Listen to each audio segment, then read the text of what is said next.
crazy. No, I'm joking. You all know I'm crazy already. This talk, we're going to talk about DNA and genetics and bones and ancestors and skin. Yeah. So, let's begin. First of all, as you know, many different races and ethnicities, black people, Asian people, Hispanic people, European people, Caucasian people.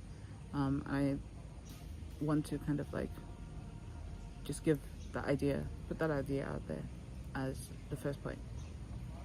Now, from this point,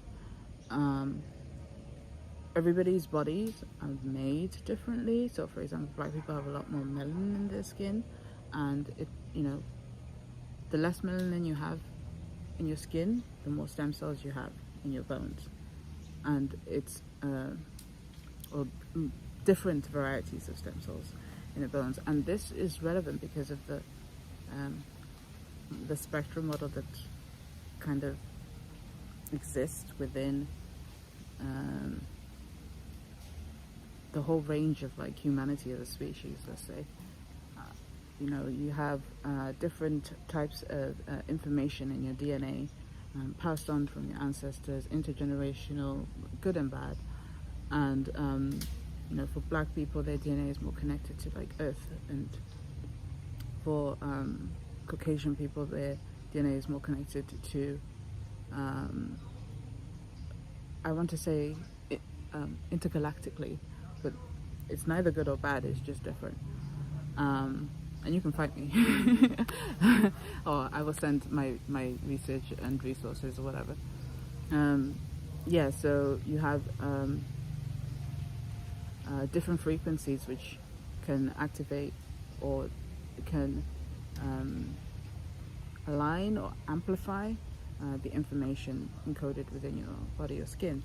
And point here being like Caucasians usually have really like stronger bones compared to people of different ethnicities.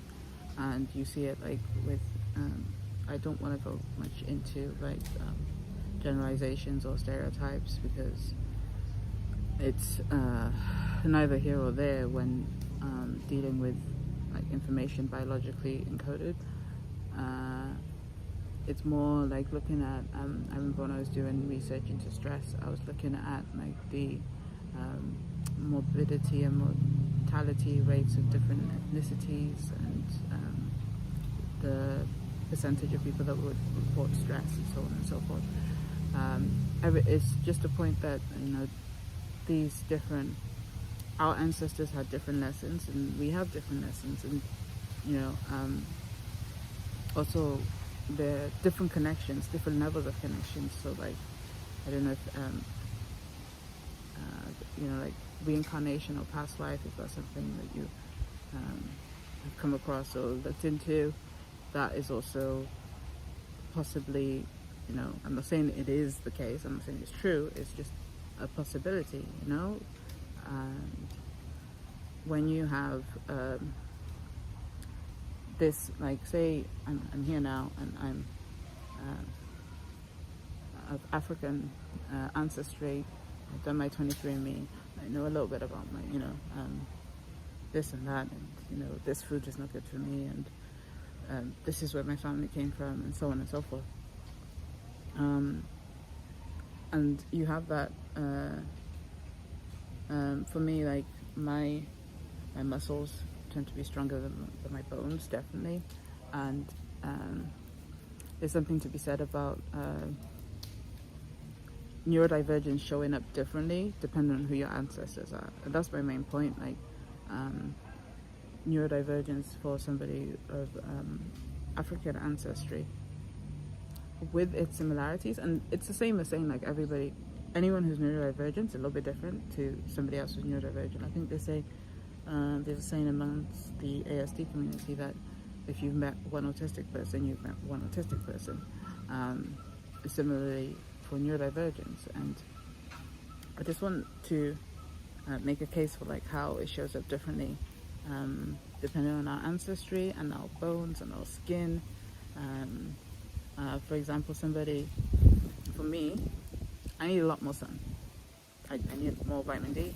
I have more melanin in my skin, and that affects my mental health or my developmental condition, as well as like other nutritional needs like vitamin B1, which I'll be talking about more in another video, choline, and serine, and all these other factors. However, somebody who's Asian and neurodivergent, they might also need sun, vitamin D at a different ratio, and all the other nutritional factors are different ratios. And there might be other lessons that they have because of their ancestry. So this is just something to keep in mind.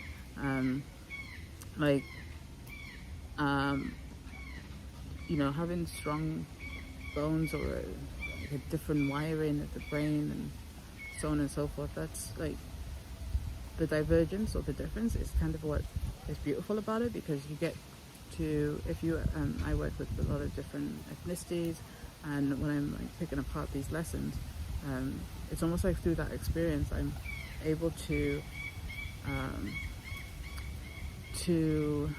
work through some of my own lessons or my own experiences and karma. So thank you so much for tuning into this video, and keep an open mind, especially with all the different potential possibilities of theories, or always do your own research. I'm not telling you this is fact. Just find what works for you, what resonates, what lands, and if it's beneficial like for yourself and the people you love, then you adopt it, and that's there's no one size fits all. So that's your solution or your system. If you want to talk with me more about tools and systems and solutions, then definitely send a comment or message me. Facebook is probably the main one right now. I'm also on Instagram and Reddit, but just send me a comment below. I have my email address flying around on my YouTube page somewhere, so we'll speak soon. Best and de-stress.